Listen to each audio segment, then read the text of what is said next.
Welcome, here I've got VIVO S1 Prime and I'm gonna show you how to turn on and off the camera location tags at this device. So at first we have to tap on the camera button here to open it, and for now we are in the standard photo mode. From here let's go to the right corner to this button. When we pick this we can open the advanced camera settings.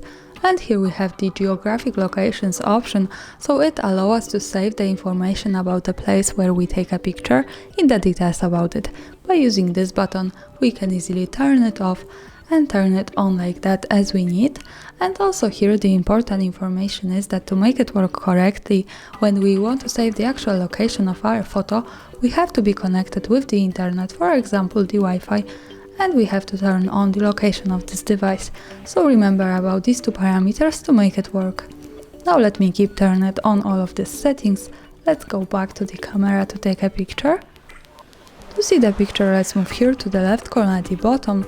By tapping on this button we get quick access to the gallery. This is it. Let's tap on the center to get access to some gallery options. To check its location, let's move to this button with I letter. And here we have access to the details. As you can see, at the third position we have the location with the full address. So greetings from Kraków, Poland. And that's all. Thanks for watching, subscribe our channel and hit the thumbs up.